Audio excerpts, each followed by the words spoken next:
Yo, what's good everybody? Today's video I'm gonna talk about the melee hunter for raid build PvE DPS.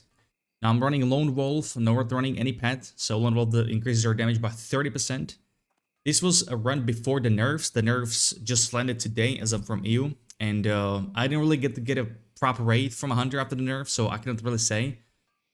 Because it was not optimal setup, which also this one is not either. We were missing Warlock for Curse of Recklessness, and armor shredding is the most important thing in raids. And we also missed, yeah, I was over-aggroing because I didn't have Salvation. So Shrift probably asked for one, but it is what it is. Anyways, a rotation for this build is basically 3 buttons. It's pretty funny, right? But if you're lucky with procs, it's only 1 button and it's Rapid Strike. Always prioritize Rapid Strike over anything, even over Flanking Strike. So if Rapid Strike is on cooldown, you use Flanking. If Flanking is on cooldown, you use Carve. If by any chance all 3 are on cooldown, which is 1 global, you can wait out for Raptor or Flanking again, or you can just wing clip for Wild Strike Fishing. That's what we also do. I didn't have Finfear procs here, I just noticed. Look at that. I should have oiled my off-end, but... or it just doesn't appear in buffs. Anyways. The best build, I would say right now, would probably be like Lone Wolf and Carve in ideal situation, which is stationary fight, where you don't really have to do mechanics. That would be top notch, but that's not really happening in Omega. There's a lot of mechanics, and I think Beastmaster or Survival with a pet performs the best, especially the first 2 bosses with lower armor on the bosses. You would want to go with pet, and I think Beastmaster performs the best on those.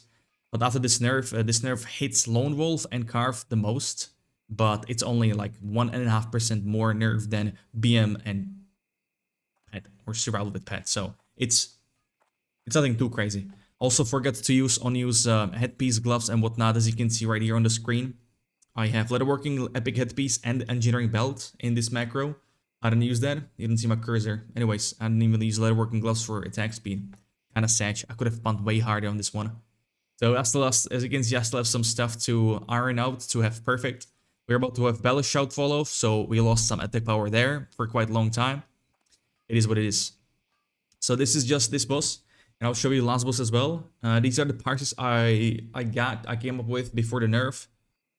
The first 2 bosses need an upgrade, obviously, but yeah, Melee Hunter is night and day difference compared to the second phase. Sorry, the first phase. That was just way different, and I'm really liking it. I'm a big fan. It almost plays like Free Warrior, but with this one, Aspect of Viper is insanely OP. You never have to drink mana potion. You never have to sit on mana. Just even if you fight, sure, Viper is 10% damage decrease, but even with that, you will still deal a lot of damage, and it's crazy good. You have basically infinity rage, if you will. This is upgraded Fury Warrior, in my opinion, even after the nerfs. But I'm gonna take you through the last boss just a little bit. Now, they decreased armor on this boss and on Crowd Pummeler. I will link, if you guys are interested, I can link the armor values after the nerf in the pinned comment section, which you can also see my logs and whatnot. I'll also link my stream there because I stream every day on Twitch and YouTube, if anyone is interested to see this live. I did level my hunter, second hunter, to 38. I still need 2 more levels, so on that hunter, I will run pet and survival. I will have Wind Serpent. By the way, if you're running with a pet, go with Wind Serpent. Wind Serpent is proving to be better than Cat on the 3rd, 4th, 5th, and 6th boss. If you have Enhancement or Boomkin that apply a debuff where nature damage increased on the targets, you would want to run Wind Serpent on all bosses, I believe. And in general, I would just run with Serpent overall. Or if you really don't like Serpent, you go with Cat. But level 25, a washed opponent, is called Wind Serpent in Barrens. I'll show you on the map. That one comes with max strength Lightning Breath, which is level 3, as level 4 Lightning Breath is at level 41, I believe. So, yeah, we were 1 level off, but, anyways. If we had, like, once again, like, the perfect setup for raid would be to have Fury Warrior to have increased Bellish Shout. You would want to have a Marksman Hunter for True Shot Aura, which no one is playing. And you also need to be the same group with the Marksman Hunter to get the True Shot Aura. But, I mean, it's just it's like min-max things right there. You don't really need that. As you can see, you can still go hard with deeps. Yeah, too bad I didn't get to raid properly after the nerfs today. I will have to wait until Sunday because that's the time when I get back from parents. I'm leaving tomorrow, so I'll be gone until Sunday. And I'll have to find a puck probably, which is rough. Finding a raid on a melee hunter, even if you're geared and you got pretty good parses, man, it's really rough. It is really rough. Everyone wants healers or, well, range casters, but I guess I kind of get it. Like, ranged, I really need it, especially on this boss for the buttons. And then the sheep as well on the boss before, might agree. I like one thing about melee hunter, it's nothing but press W and just smork through everything. No kicks, no nothing. And if you're interested in, or if you're curious about feign death trapping, since I did take points into upgraded traps for more damage. If you are interested in that or curious if we should use it, no.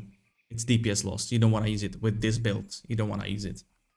There might be a build viable, 200 setup with trap launcher, a melee specialist, but that's like, it's very niche. Very niche. I don't think it will really happen. But this is just a showcase of the build, what it can do and whatnot. I will take you in the game and I'll talk about the talents and all that. So let's start with that. So I'm doing a full survival train. This is also a mix for PvP, so I don't have to respec because I play STV, kind of like that. But monster slaying here, not that crazy good. It's beast, giants, dragons, king. You don't really need that. You can move them to parry if you like for PvP and whatnot, or if you pull aggro to parry some attacks from boss.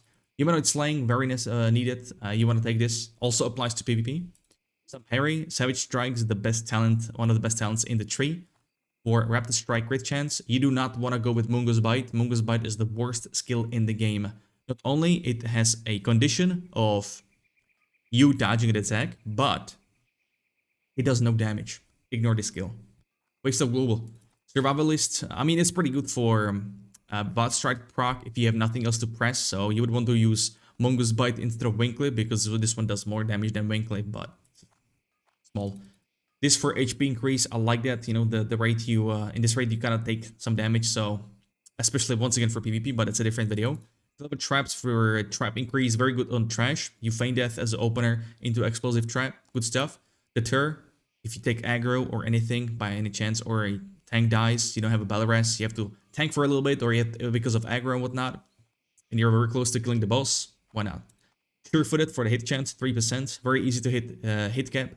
With this setup, so you need 6% for the yellow hits for abilities. So 3% here. We got counter attack, useless ability, I don't like it, even in PvP, ignore it. I would put 1 point in parry probably, or you can use it in either trap mastery for resistance or feign death. Probably put either or here. Killer instinct for 3% crit chance, amazing stuff, right? We got lightning reflexes for agility. I really like this one, stacking with lion, because I play with a second hunter, so with this build you kind of have to play with someone who has a lion or kings. Pellies don't run kings, so you want to play with second hunter, but yeah. Stat increase with this bad boy is absolutely crazy. I was able to hit almost 300 agility fully buffed, it's insane. And then Myron Sting, once again for PvP, we don't really have a gap closer, so I just picked this, you need to be outside of combat to use this thing, so not that great. If you don't like it, put 1 point once again in feign death or traps, right? For both counter attack and these 2 points, probably going either or. Those were the talents. I will show you the gear. So I'm rocking the leatherworking headpiece, amazing stuff, plus hit, plus weapon damage, which is just like the enchant on the weapons. I'm running double dismantle, but more about that later. On use effect, attack speed 20%. They do not stack with these leatherworking gloves. You wanna stagger them, so you wanna delay. You wanna use them one after another, right? You want to wait 20 seconds after this one, use the gloves, but be careful. This one increases your threat by quite a lot. So I like to pop this at the end of the boss. Well, not in the video, obviously. I'm glad here from the reputation, so stat priority should be agility. Then it should be strength. Stamina is more for PvP, but obviously you want to also run hit chance and crit chance, flat crit chance and hit chance, so that's extremely valuable too. Shoulders here are from Feralas. You need to drop a beacon or egg that starts an escort quest, so you will have these previous shoulders. Cloak gear is from STV event, very good, easy to get. I think you need only 3 silver coins, so 300 copper coins. 1% crit chance, good stuff. We got agility enchant on it. The set chest piece, you also you could run Blazewind chest piece, which is from Elite Quest in Badlands. That could be also previous or even Abyss, but I went with male because that's the thing. I got boots as the first drop in one of the few raids, then nothing, and now I get chest piece. So once again, crit chance, good stuff, stamina, and attack power. No agility, but we got crit chance, so it's all good. Double set AP, we go all stats on it. Rates here are from Warsong Reputation. You can also, if you don't have Reputation, you can get the ones from, if you're lucky with the raid, from the raid, I think Crowd Pummeler. Or you can get the ones from Scarlet Monastery Cathedral. There is a boss in the hidden room that drops stamina and AP wrists. Gloves here, leatherworking. I also have Machinist here against mechanical units. It's much better. So this another hit, see right here, 1% hit, 2% hit, talents 5% hit, and our sixth one is the belt from engineering. So I'm running leatherworking, engineering. Those are the two best professions for hunter. You can also run alchemy instead of engineering for the potion. Number one hunter, actually, my boy Zatara. He's running alchemy and leatherworking. Pants here we got from the quest from last boss. You can run something similar or buy something similar from auction house. The boots here are male once again. You can also buy from auction house called Black Forge Greaves, but those are pretty expensive. But once again, strength, agility, just like the shoulders. And you can also get leather gloves if you don't leather working. That also have strength agility from Carlos. It's a quest, Yeti quest. It starts in this stronghold. Ring here is from the rare from Scarlet Graveyard. Second ring is Protector from Honored Reputation Silver Wing. You can also run two of these if you don't have Iron Spine. You can run level 28 version and it's 38. Trinket from BFD, easy to get. You can form a raid and just get it. Rune of Duty for HP regeneration. I did have Mechanical Dragon from Engineering, but it probably left me or something. But I did have that as well. I need to craft it. Yeah, I think I have it. I can craft on my main, on my warrior. But you could also go with the Dragon Link. It has a 1 hour cooldown, so you can use it once every raid basically, if you need any upgrade parses and whatnot. The bow here from STV, very good. Get it, easy to get. I think it's 10 silver coins. Another great bow, it's a crossbow, is from the raid, and it's Falco's Sting, which gives you 8 agility. It seems pretty close to this bow, which is pretty weird. It's right here. So you can get this one as well. Avant, we're running Vanquish Sword. And main hand, we're running the Warsong Protector Sword. And with this change to this rune with today's nerf, which what it did, the nerf did, it took away the 30% damage increase to Raptor if you were wielding the same type of weapon. So with this, sure, we got nerfed by about 10%, but we have more freedom for weapons, so you can run anything. Like the Avant Fist from the raid also seems a bit higher than Vanquish's Sword. I do have it in my bank, I just need to level it up. And it drops from here, I believe.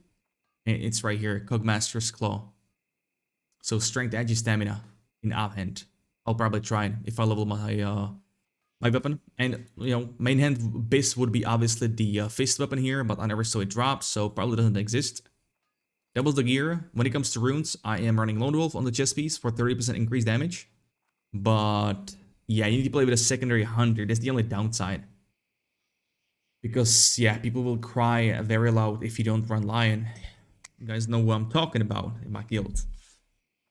And if there is another hunter and you're playing with a pet, you don't need Lion, you can run Marksman here for 5% crit chance. This goes very hard. Belt here, obvious choice, only melee specialist for those procs for Raptor. If you're lucky. Flanking Strike, second melee ability, dual wield spec, the only thing to go with. And then the gloves are carved. This is great to proc wild strikes, especially AoE. This is uncapped AoE ability. So you will proc wild strikes non-stop. But still, even in AoE situations, you would want to run... Let's talk about it now, actually. Let's talk about rotation. Single target, like I mentioned, you want to spam Raptor Strike every time, even if flanking is up. If Raptor is on cooldown, use flanking. If flanking is on cooldown and Raptor as well, use carve to proc wild strikes. Right? That's the rotation for a single target. And for AoE, I would start with Feign Death, because by the time you approach in the raid to a pack, you'll be in combat. So you'd start with Feign Death into Explosive Trap, right here. And also Immolation Trap, you want to drop that before you pull a boss. You want to drag your boss into a trap. So Immolation is better single target. Explosive I find better for AoE. So for AoE, once again, start with Feign Death into Explosive Trap. Raptor Strike your life away. If that's on cooldown, you go with Carve. If those are two on cooldown, you go with Flanking Strike. Simple as that. Also on the boss, I recommend Solid Dynamite. If you're waiting for some globals and whatnot, you can just throw in Dynamite. Very good damage increase. Especially on second boss, The Vicious Fallout, those first 3 ads that he spawns, they count towards Parses logs. I don't like that, but it is what it is. So you can get that too. So that was the rotation. That was the runes. I will talk about consumables. So I am running some Shadow Oil on our Avhand. It's better than Sharpening Stone. Because of that and because of Dragon Breath Chili right here, which is AoE Flame, I run a Lizard Arcane for spell damage increase. This potion, by the way, it was required in phase 1 for Epic Quest, but this does happen to increase all stats by +1. You do want these potions for sure. It lasts for 2 hours, it persists through death, so you'll not lose it. Agility potion with strength here, you would want to use Scroll of Strength, which gives you more strength by, I think, 12. But that one is so goddamn expensive. It goes for 12 gold on my server, impossible. And then we got some HP here, Fortitude. The food here we're running for Stam is Standard Wolf Steak, which is the cheapest on my server. Mana potions, you always want to use Mana Potion before using Viper, because this is 10% damage decrease. So always use Mana Potion before you have the Viper. But if your raid is not, if your clear skill bosses are taking too long, you will have the Viper. Is what it is. And that will be pretty much it for consumables. For extra min-max, you could go for Oil of Immolation. This does a lot of damage combined with the Lesser Arcane Elixir. So this is very, very coming in handy. Even on single target, good stuff. The Dynamites, already talked about it. And that would be pretty much it from the consumables. You also have Buggling Roots for extra min-max, but physical damage by 1 is like 1 DPS, right? It's nothing. It's like nothing, but even 1 DPS can go a long way. And yeah, I think I covered about everything. If I missed anything, let me know in the comment section. I will have it in the pinned comment. Yeah, I can also pin this weak aura that you guys can see. It basically shows your rotation according to your active runes, which is right here, I believe. So I can also have that in the pinned comment if anyone's interested. Shout out to Strike Club, the Discord for melee professionals that played Melee Hunter since phase 1, since the game started. And yeah, guys, until next time, you guys take it easy. Thank you very much for watching. And I'll see you on Sunday for some more pumping. All right, peace.